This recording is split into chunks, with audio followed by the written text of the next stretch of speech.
बिस्मिल्लाहिर्रहमानिर्रहीम। अस्सलाम वालेकुम। मेरा नाम डॉक्टर असद महमूद है। कुरान पाक की 3 आयत कौन सी हैं जिनसे साइंसदानों ने कायनात का राज जान लिया? दोस्तों, हज़रत इब्राहीम अलैहिस्सलाम ने अपनी कौम के लोगों को सितारों, चाँद और सूरज की तरफ मुतवज्जे किया और उनसे पूछा, क्या ये तुम्हारे खुदा हैं?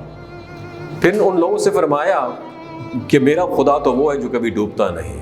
हज़रत इब्राहीम अलैहिस्सलाम की ये बात सुनकर उन लोगों को अल्लाह की वहदानियत की तरफ दावत दी, जो सूरज, चांद और सितारों की इबादत किया करते थे। उनको समझाया कि जिन चीज़ों की तुम लोग पूजा करते हो ये तो गायब हो जाती हैं, ये तो डिसअपीयर हो जाती हैं, डूब जाती हैं।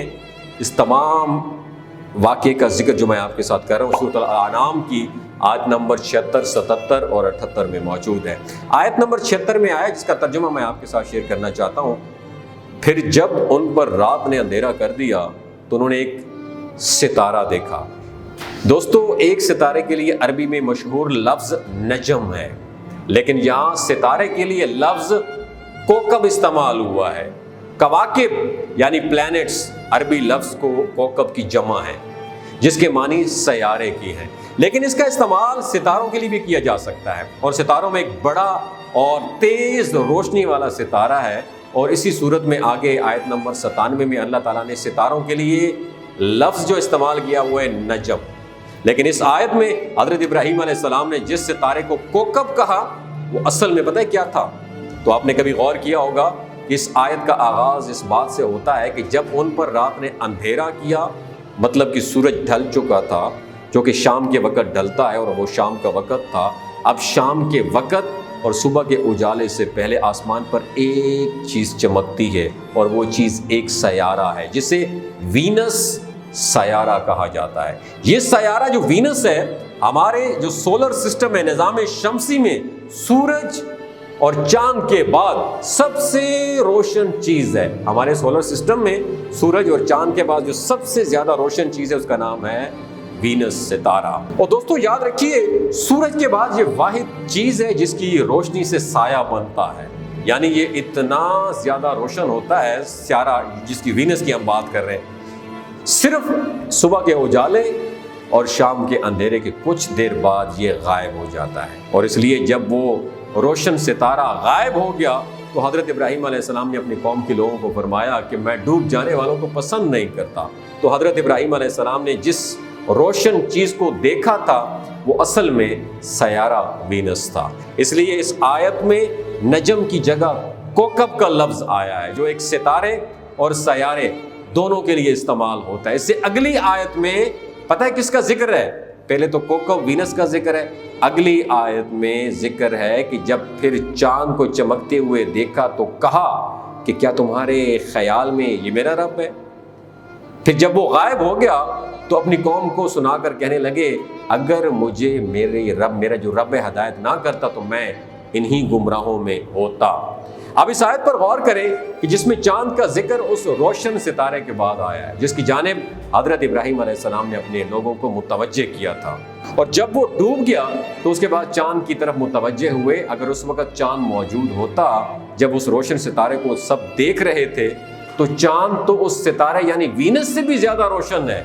और ऐसे में अगर चांद उस वक़्त होता तो सब चांद की तरफ देखते और किसी को भी वीनस सयारा नज़र ही ना आता। इसलिए जब तक वीनस सयारा आसमान पर मौजूद था तो उस वक़्त चांद आसमान पर नज़र नहीं आता था। और जब वीनस डूबा तो जो चांद था सबको रोशन नज़र आने लगा। और ये सब कुछ शाम के सूरज ढलने के 1.5-2 घंटे बाद हुआ था, जिसमें वीनस सयारा उस वक़्त आसमान पर मौजूद रहा और फिर गायब हो गया। उसके बाद चांद निकल आया। दोस्तों, अब चांद का ऐसा निकलना सिर्फ उस वक़्त होता है जब 14वीं की रात ख़त्म हो जाती है, क्योंकि 14वीं की रात को चांद उस वक़्त निकलता है जब सूरज ग़रूब हो जाता है, और इसलिए उस वक़्त चांद पूरा नज़र आता है। लेकिन उसके अगले दिन यानी 15 तारीख को चांद 1.5 या 2 घंटे बाद निकलता है। और 14वीं रात की तरह 15वीं तारीख का चांद भी बहुत ज़्यादा रोशन होता है। उस दिन भी जब चांद पूरी तरह रोशन रहने के बाद सुबह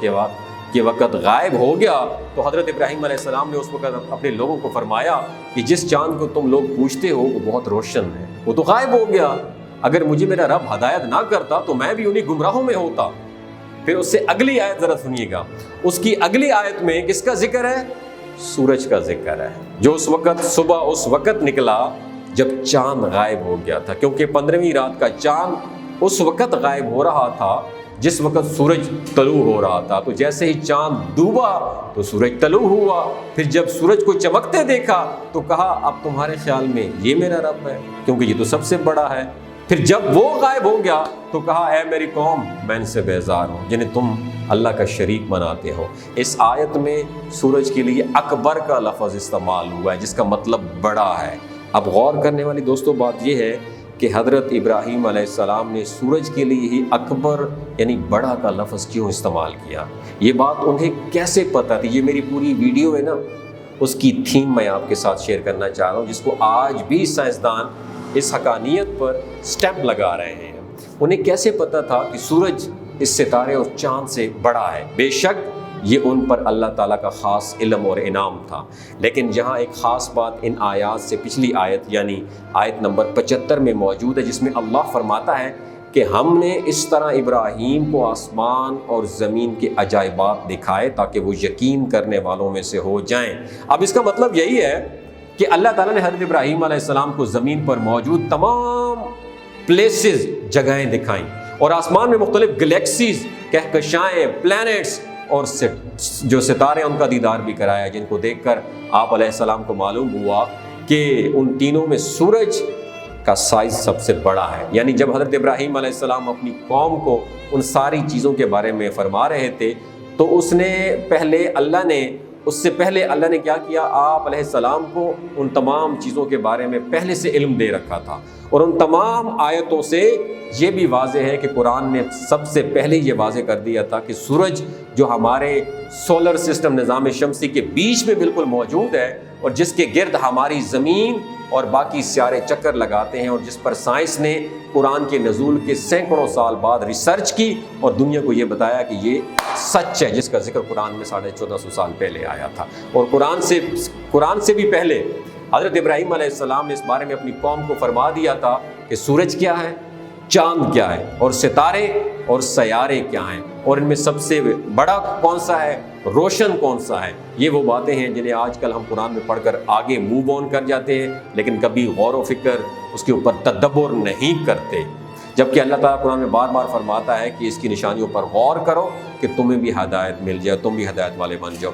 دوستو، اگر آپ کے علم میں اضافہ ہوا دوسروں کے ساتھ ضرور شیئر کیجیے، ہو سکتا ہے آپ کے ایک شیئر سے اللہ تعالیٰ کسی کی زندگی اور دل بدل دے۔ بہت شکریہ۔